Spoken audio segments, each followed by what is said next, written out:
રીતે હાથ કરવાનો તમારે. ચલો હાથ ઉપર, કાન ઉપર, નાક ઉપર, ઉપર, કાન ઉપર, નાક ઉપર, મોઢા ઉપર. તો મોઢા ઉપર નહીં હાથ કરવાના છે. બંધ રાખવાનો.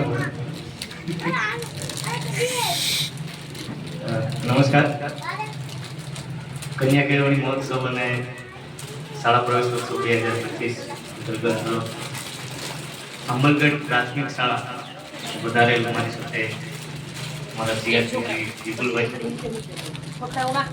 સમગ્ર ગામના વડીલો, શાળાનો સ્ટાફ, આચાર્યશ્રી, શિક્ષકો અને જેના માટે આ કાર્યક્રમ રાખેલો છે એવા 17 નાના ભૂલકાઓ અને અમલગઢ ગામનું ભવિષ્ય. સાહેબે કીધું ને વચ્ચે કે આપણા જમાનામાં કે ટીંગા ડોળી કરી 4 જણાને લઈ જવા પડતા. 4 જણ ઉઠાઈને એને સ્કૂલે મૂક્યા હોય તોય પાછું એ દોડીને ઘેર આવતો. બરાબર, આવી પરિસ્થિતિઓ હતી. અને ત્યાંથી લઈ અને સામેથી બાળક જે છે એ સ્કૂલમાં આવતું થાય.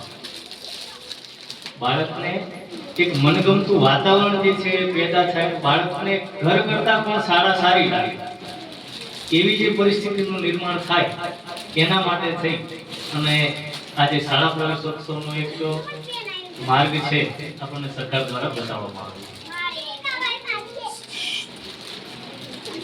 એક સામાન્ય નાની પેન્સિલ કદાચ એક બાળકને આપે ને તોય એની જે ખુશીનો જે આનંદ છે ને એ ઘણો હોય છે.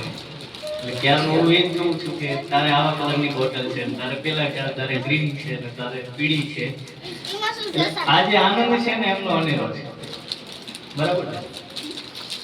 ખૂબ સરસ આયોજન કર્યું. આંબલગઢ ગામમાં હું લગભગ 6 મહિના પહેલા આવી હતી, 7 મહિના પહેલા આવ્યો.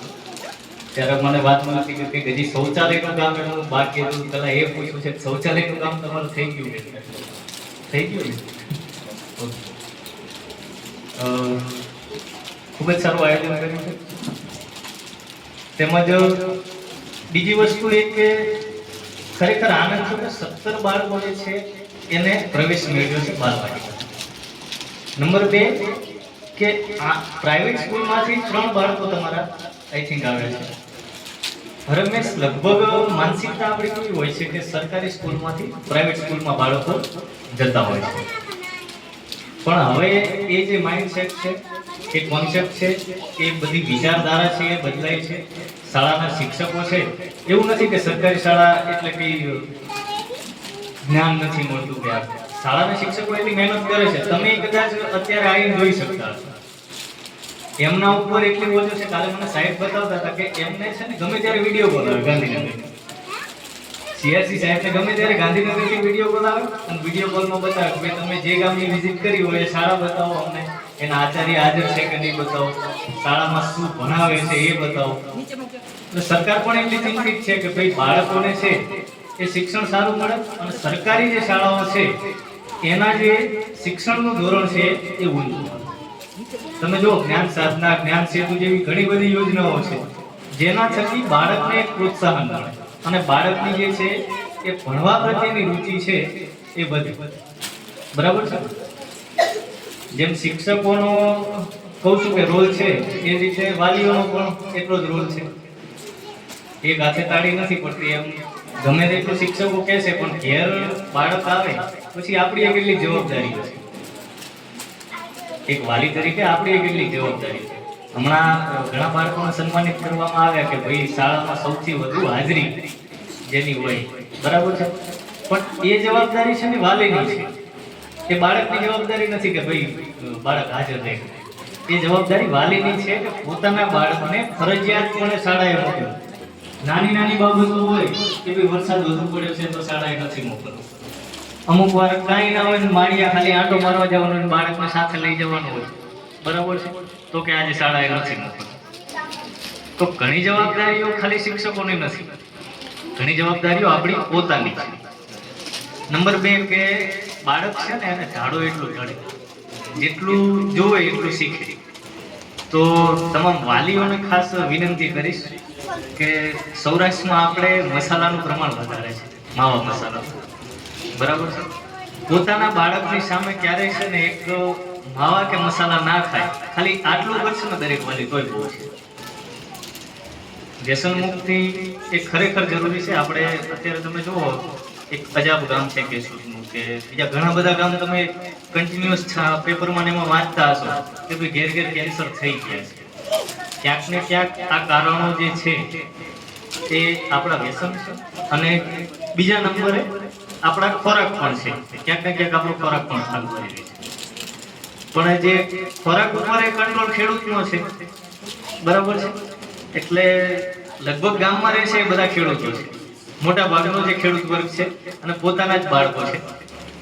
તમે આખી દુનિયાને જે ખવડાવો હોય, બરાબર છે, તમારે જેમ ખાતર નાખવું હોય, એમ દવા નાખવી હોય, તમારે જેમ ઉત્પાદન લેવું હોય, પણ પોતાના બાળકને સારું ખવડાવવા માટે પોતે એક ખાલી દરેક લગભગ સ્કૂલમાં એક કોન્સેપ્ટ કિચન ગાર્ડનનો આપેલો છે કે ભાઈ દરેક જગ્યાએ કિચન ગાર્ડન જેવું સામાન હોવું જોઈએ. એમ દરેક ખેડૂત મિત્રોને વિનંતી કરીશ કે પોતાના જે બાળક છે એનો જે ખોરાક છે એ શુદ્ધ મળે, એના માટે થઈ અને પોતાની જે વાડી હોય કે ખેતર હોય તો ત્યાં એક નાનું દવા અને ખાતર વગરનું જે છે એ શાકભાજી કે એનું ઉત્પાદન કરી અને પોતાના બાળકને અને પોતાના પરિવારને ખવડાવે. બરાબર છે. નંબર 2, અત્યારની પરિસ્થિતિ કેવી થઈ ગઈ છે, કાલે મેં વાત કરી હતી કે બાળક ઘેર આવે છે સ્કૂલેથી તો તરત એ લગભગ મોબાઈલ જ માંગે કે લાવો મોબાઈલ, અને આપણે એને આપીએ દઈએ. એનું કારણ શું હોય છે? બાળકને મોબાઈલ આપવા પાછળનું સૌથી મુખ્ય કારણ શું હોય છે? કે આપણે શાંતિથી બેસીએ, બાળક આપણને હેરાન ના કરે. બરાબર ને? એ કદાચ આપણી જોડે રમવા માંગતું હોય, મસ્તી કરવા માંગતું હોય, આપણે એને ફોન આપી અને બેસાડી દઈએ કે તું શાંતિથી બેસ ને મને શાંતિથી બેસવા. એટલે આ જે એક છે ને એક ગેપ, એક વચ્ચેનો જે ગેપ છે ને બાળક અને વાલી વચ્ચેનો ગેપ, એ વધતો જાય ધીમે ધીમે. પછી ક્યારેક એવું પણ થાય કે આપણે કહીએ બાળક આપણું સાંભળે. એટલે મોબાઈલ બાળકોને આપો, એવું નથી કહેતો મોબાઈલ ખરાબ વસ્તુ છે. મોબાઈલ બાળકને આપો, પણ એને એક સાચી દિશામાં આપવો જરૂરી છે. એ તમારી સાથે આ વાત ભેગી મારી પણ છે કે મારે ઘણી વાર એવું થાય છે કે ઓફિસથી ગયા હોય, કંટાળી હારીને ઘેર ગયા હોય, એટલે કદાચ છોકરાઓ મસ્તી કરવા માંગતા હોય તો હું આપી દઉં મોબાઈલ કે લે બેટી શાંતિથી બેસ અને મને હુવા દે. પણ ક્યાંક ને ક્યાંક આ પરિસ્થિતિ જે નિર્માણ થાય છે એ આગળ જતા એક મોટું રૂપ લે. બરાબર છે. એટલે બાળકોને છે મોબાઈલ છે ને ખરેખર ઘણી સારી વસ્તુ છે. આખું વિશ્વ તમને મોબાઈલમાં જોવા મળશે. શિક્ષકો કદાચ એક શિક્ષક કદાચ ના આવે ને ના ભણાવે ને તો ઘેર જઈને તમે મોબાઈલમાં છોકરાને જે જોવું એ જોઈ શકે છે, જે ભણવું એ ભણી શકે છે. ઘેર બેઠા છોકરાને શાળાએ પણ આવવાની જરૂર નથી, એટલું જ્ઞાન મોબાઈલમાં છે. પણ ક્યાંક ને ક્યાંક એનો સદુપયોગ થવો જરૂરી છે. મુખ્ય 3 બાબતો જે શિક્ષકો અને વાલીઓ ત્રણેયને કહીશ. એક આંબલગઢમાં અમે સરપંચ શ્રી આયા નથી, વચ્ચે અમે સ્વચ્છતાનું એક ખાસી એવી ઝુંબેશ ઉપાડી હતી કે ભાઈ આખા ગામની સ્વચ્છતા જળવાય. થોડાક ઉકરડાઓને એવું પાછું રોડ ઉપર ઘણું થઈ જાય છે. 1-2 વાર અમે હટાવવાનો પણ પ્રયાસ કર્યો છે, હટાવીએ દીધા હતા, પણ પાછી એની એ પરિસ્થિતિ નિર્માણ થઈ જાય છે. નંબર 1, સ્વચ્છતા ઉપર બાળકને સ્વચ્છતાના જે ગુણ છે એ ખાસ આપવાના કે જ્યાં ત્યાં પ્લાસ્ટિક નહીં ફેંકવું, આ છે. નંબર 2, કે દરેક બાળકે એક વૃક્ષ છે એ પોતાના જીવનમાં વાવવાનું. વાવશો ને બધા? વાવશો? કેટલા વાવશો? હાથ ઊંચો કરો. કેટલા છોકરાઓ એક ઝાડ વાવશે? આટલા? સરસ. એક ઝાડ છે ને આપણે આપણું આખું જીવન છે ને એમાં એક ઝાડ વાવવાનું. બરાબર છે. અને વ્યસનથી દૂર રહેવાનું. માવા મસાલા પપ્પા ખાતા હોય તો શું કહેવાનું? ના પાડવાનું. બરાબર? વ્યસન મુક્તિ, પર્યાવરણને બચાવવા માટે એક ઝાડ વાવવાનું, બસ આજ નીચે કરી દેવું.